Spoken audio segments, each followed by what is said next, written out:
이 토트넘의 그 맨유와의 경기에서 가장 중요했던 건 손흥민 선수의 활용법이 꽤나 달라졌다는 거였죠. 기본적으로 포스테코글루 감독은 뭐 어떤 팀을 만나든 비슷한 전형을 취할 때가 많아요. 가장 중요한 건 좌우 풀백을 중앙 지역으로 들어오게끔 만들면서 중앙 지역에서 선수들을 밀집시키죠. 그리고 이 중앙 지역에서 수적인 우위를 가져가는 게 토트넘의 가장 중요한 전략이거든요. 그리고 이 전략은 포스테코글루 감독이 토트넘에 있을 때, 그리고 셀틱에 있을 때, 그리고 J리그의 요코하마에 있을 때, 그리고 호주 대표팀, 호주의 또 멜버른, 커리어 내내 비슷했습니다. 저 중앙 지역에서 선수를 많이 밀집시켜서 수적 우위를 가져간다. 이게 일단 포스테코글루 감독의 포인트예요. 토트넘이 중앙 지역에 선수를 많이 배치하면서 포스테코글루 감독이 원하는 건 뭐냐? 상대 선수들을 중앙으로 밀집시키는 거죠. 당연히 토트넘이 중앙 지역에서 선수를 많이 배치하면 상대팀도 중원 싸움에서 지기 싫어서 중앙에 밀집할 수밖에 없거든요.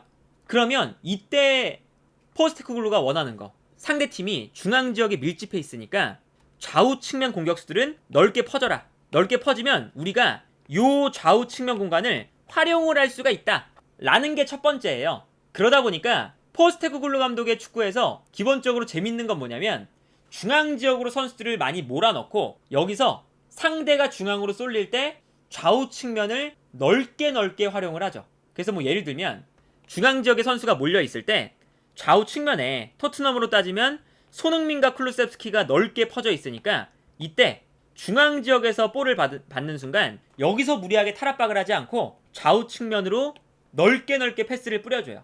그렇다는 뜻은 이게 어떻게 볼 수가 있냐면 측면에서 볼을 받는 순간 여기서부터 공격이 시작된다는 거죠. 프리미어리그 1라운드 브렌트포드와의 경기를 보면 손흥민 선수를 공격을 시작할 때 포스테코글루가 굉장히 믿는 모습을 보여줬어요. 그러니까 이렇게 중앙 지역에 선수가 몰려 있을 때 클루셉스키 쪽으로 패스가 가는 것보다 손흥민 선수 쪽으로 패스가 갈 때가 훨씬 더 많았었죠. 왜 그러냐면 손흥민 선수가 볼을 잡는 순간 여기서 상대 수비가 끌려 나올 수도 있고요. 끌려 나오지 않는다면 손흥민이 직접 치고 들어갈 수도 있고, 그리고 끌려 나왔을 때는 메디슨이라던가 우독이라던가 히샬리송 이렇게 주변에 있는 선수들이 침투를 해 들어가거든요. 그럼 여기서 침투해 들어갈 때 손흥민 선수가 패스를 넣어주는 이러한 연계 플레이를 아마 포스테코글루 감독이 원했던 것 같아요. 이제 아무래도 토트넘 내에서 가장 클래스가 높은 공격 자원이고 말 그대로 축구력이 뛰어난 선수이기 때문에 공격을 시작할 때 손흥민부터 시작한다. 이거를 생각했던 것 같거든요. 그런데 여기서 문제는 뭐냐? 손흥민 선수가 측면에서 볼을 잡고 공격을 시작할 때 자연스럽게 뭐 메디슨, 우도기, 히살리송 이런 선수들이 손흥민 쪽으로 모여들면 당연히 상대팀도 순간적으로 한쪽으로 모여들 때가 많죠. 근데 여기서부터 문제가 발생합니다. 손흥민 선수가 상대 수비가 모여있는 이렇게 좁은 공간에서 파괴력이 엄청 뛰어난 선수가 아니에요. 손흥민 선수는 장점과 단점이 되게 명확한 선수거든요. 일단 가장 큰 장점은 상대 수비 뒷공간이 열려있을 때, 그럴 때 공간으로 침투해 들어가서 마무리를 하는 게 이 선수의 장점이고, 뭐 손흥민 선수의 단점이라고 보기도 어렵지만 이 선수가 그 침투에 들어가서 마무리하는 것에 비해서 공간이 없을 때 좁은 공간에서 볼을 소유하거나 탈압박을 하거나 아니면 마치 네이마르나 이강인 이런 선수들처럼 좁은 공간에서 막 플레이메이킹을 해서 전방에 있는 공격수들에게 패스를 찔러주거나 이런 플레이는 손흥민 선수가 그렇게까지 잘하는 선수가 아니었습니다.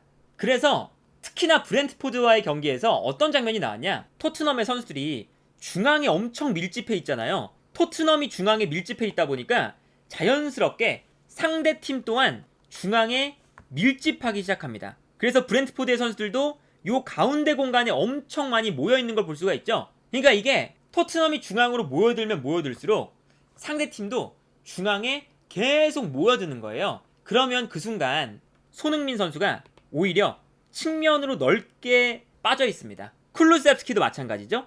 이거는 결국에는 상대 선수와 우리 선수가 중앙에 몰려 있을 때 이 넓은 측면 공간을 좌우에서 활용하겠다 라는 거거든요. 그러면 당연히 토트넘은 공격을 시작할 때 이 가운데서 볼을 주고받으면 어려워요. 그러니까 측면으로 패스를 전개를 하죠. 그리고 그 패스의 방향이 지난 경기에서는 분명히 손흥민 선수 쪽이었습니다. 근데 손흥민 선수가 이렇게 공격을 시작하는 역할을 맡으니까 문제가 뭐냐? 당연히 상대팀들도 손흥민이 있는 왼쪽 측면으로 모여들거든요. 모여드니까 손흥민 선수가 볼을 잡는 순간 주변에 공간이 없어요.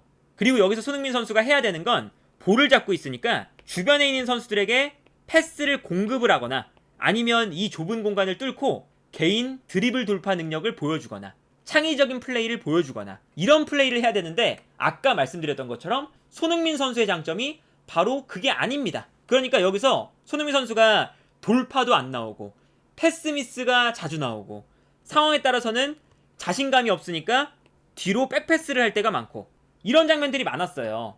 그러다 보니까 이번 경기에서는 포스테코글루 감독이 손흥민 선수를 활용하는 방법을 약간 바꿨죠. 맨유전에서는 물론 맨유가 조금 더 라인이 높기 때문에 공간이 애초에 더 많이 나는 팀이긴 합니다. 하지만 토트넘이 중앙에 모여있을 때 맨유도 중앙에 모여들 수밖에 없으니까 이때 토트넘이 손흥민 쪽으로 패스하는 게 아니라 약간 오른쪽에서 공격을 시작을 해요. 쿨루세프스키도 있고요. 그리고 포로, 사르 이런 선수들이 있는 오른쪽에서 일단은 시작을 합니다. 그래서 사실 지난 경기에 에메르송 로얄이 아니라 포로가 기용된 것도 이러한 측면이 있거든요. 그러니까 에메르송 로얄보다 포로가 그래도 패스를 뿌려주거나 볼을 주고받는 게 더 자연스럽죠. 그렇기 때문에 지난 경기에서 토트넘이 오른쪽에서 좀 시작을 해요. 그러면 상대 수비가 아까와 달리 토트넘의 오른쪽으로 쏠리게 되죠. 그러면 이렇게 쏠렸을 때 순간적으로 포로의 롱패스 능력, 쿨루셉스키가 안쪽으로 접고 들어오는 능력 이런 것들을 살려서 오른쪽 라인에서 반대편에 있는 손흥민에게 한 번에 방향 전환을 해주는 거죠. 그러면 손흥민 선수가 이 넓은 공간에서 플레이를 할 수가 있게 되고요. 이러면 손흥민 선수가 공격을 시작하는 게 아니라 오른쪽에서 왼쪽으로 넘어오는 볼을 마무리하는 역할이 되는 거죠. 그리고 이 마무리가 무조건 슈팅이 아니라 손흥민 선수가 볼을 잡았을 때 당연히 상대팀도 빠르게 끌려 나와야 되잖아요. 빠르게 뛰어나오면 뛰어나오는 순간 이때 상대 수비의 공간이 만들어지고 이 공간으로 메디슨이나 뭐 우독이나 뭐 히살리송 심지어는 사르가 막 침투해 들어올 때 침투하는 선수에게 손흥민 선수가 패스를 뿌려주면서 연계 플레이에 지난 경기 집중했던 경기였어요. 그래서 손흥민 선수가 좋은 기회를 맞이할 때마다 이런 장면들이 나타났죠. 이제 이 장면을 보시면 확실하게 느껴지는 게 손흥민 선수가 일단 반대편으로 뛰어가고 있어요. 그리고 토트넘이 오른쪽 측면에서 쿨루세프스키 쪽에서 공격을 시작을 합니다. 그리고 여기서 쿨루세프스키가 어떻게든 풀어나오게 되면 반대편에 손흥민 선수가 넓은 공간에 위치를 하고 있죠. 그래서 이 장면도 어쨌든 크로스가 올라오는 상황에서 손흥민 선수에게 넓은 공간이 만들어졌고요. 여기서 손흥민 선수가 약간 발리 슈팅이 제대로 안 맞긴 했지만 결정적인 발리 슈팅을 처리를 하는 그런 장면이 나왔었어요. 이 장면도 보시면 오른쪽에서 왼쪽으로 볼이 넘어오는 과정이거든요. 그래서 손흥민한테 볼이 넘어갈 때 순간적으로 손흥민이 볼을 잡는 순간 맨유의 수비수들이 손흥민에게 달려나오고 있습니다. 그러면 여기서 손흥민 선수가 이제 슈팅으로 마무리를 하든 아니면 패스로 마무리를 하든 이제 마무리를 하는 역할인 거예요. 그래서 이 다음 장면을 보면 손흥민 선수가 볼을 잡았을 때 순간적으로 수비가 끌려 나오니까 그때 중앙에 있었던 우도기가 침투에 들어가고 이때 두 번째 수비수도 끌려 나가죠. 그러면 여기서 손흥민 선수가 안쪽으로 치고 나갈 수도 있었는데 여기서 어떤 걸 봤냐면 또다시 빈 공간으로 뛰어들어오는 사르를 봤죠. 그래서 이 다음 장면을 보면 손흥민이 볼을 잡고 있을 때 안쪽으로 접고 들어가서 슈팅으로 마무리하는 게 아니라 이번에는 반대편을 넓게 바라보고 있다가 사르가 순간적으로 뒷공간으로 침투해 들어가니까 사르에게 결정적인 스루 패스 한 방 이게 들어가면서 손흥민 선수가 사르에게 정말 좋은 찬스를 만들어주고 있는 걸 볼 수가 있거든요. 이게 또 슈팅까지 이어졌죠. 그러니까 이제 이런 패턴들이 계속 나오는 거예요. 이 장면도 보시면 토트넘이 전체적으로 오른쪽에 있죠. 그러니까 맨유도 전체적으로 오른쪽에 쏠려 있어요. 그러면 상대적으로 반대편에 있는 손흥민은 굉장히 넓은 공간에 있습니다. 그리고 여기서 쿨루셉스키가 타라바그라에 들어오면서 쿨루셉스키가 손흥민을 바라보고 있죠. 그리고 여기서 손흥민에게 한 번에 가지는 못하고 메디슨에게 패스를 보내줘요. 그러면 메디슨이 볼을 잡은 다음에 볼을 잡자마자 반대편으로 뛰어나가는 손흥민에게 아주 넓은 공간에 있는 요 구역으로 패스를 넣어주죠. 그러면 여기서 이제 손흥민 선수가 이제 선택을 하면 되는 거거든요. 슈팅으로 마무리를 하던가 뭐 패스를 주던가 이제 그런 장면들이 계속 나오는 거예요. 한눈에 봐도 아까 브렌트포드와의 경기와 지금 이 맨유와의 경기에서 손흥민 선수가 볼을 잡을 때 마무리를 하는 역할인가 아니면 공격을 시작하는 역할인가 요 패턴이 약간 차이가 나죠? 브렌트포드전과 맨유전에 손흥민의 활용법은 확실히 달라졌구나 라고 볼 수가 있겠고, 그게 이제 나타내는 게 어떤 기록이 있냐면요, 리그 1라운드 브렌트포드전에서의 공격 방향이거든요. 이 공격 방향을 보면 확실하게 토트넘이 클루셉스키가 있는 오른쪽 지역에서 공격을 많이 했어요. 그러니까 마무리를 했다는 거죠. 왼쪽에서 오른쪽으로. 맨유전에서는 정반대로 나타납니다. 오른쪽에서 공격을 시작해서 손흥민이 있는 왼쪽에서 공격을 마무리를 했거든요. 그러니까 이게 포스테코글루 감독이 정말 엄청나게 의도를 했는지 안 했는지는 이거는 뭐 어쨌든 포스테코글루 감독만 아는 거겠지만 확실하게 1라운드와 2라운드가 달라졌다. 그리고 달라진 게 손흥민 선수가 공격을 시작하는 역할에서 공격을 마무리하는 역할, 공간이 충분히 확보된 상황에서 볼을 받는 역할.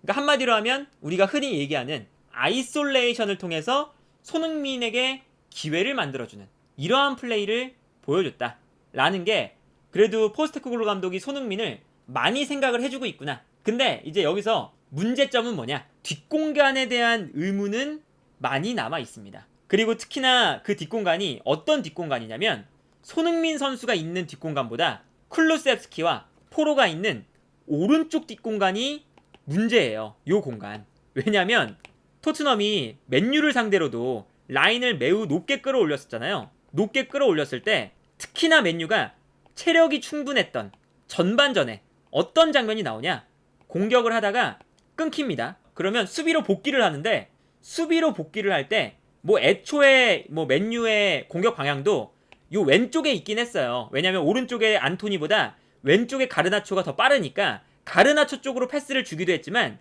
빠르게 수비로 내려오는 우도기와 손흥민 이 두 선수에 비해서 포로와 쿨루셉스키가 수비로 복귀하는 속도가 느려요.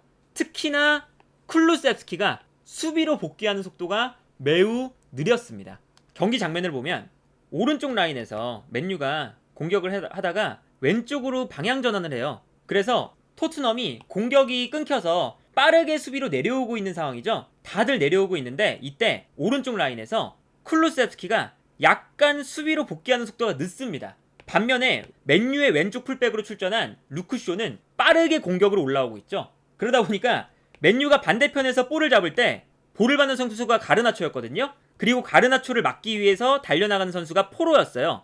근데 클루셉스키의 수비가 느리니까 이 다음 장면에 어떤 장면이 나오냐면 포로가 혼자서 가르나초도 막아야 되고 여기에 더해서 루크쇼가 빠르게 올라가니까 순간적으로 2대1 상황이 돼요. 그래서 여기서 토트넘이 측면이 무너지는 장면 중에 하나예요.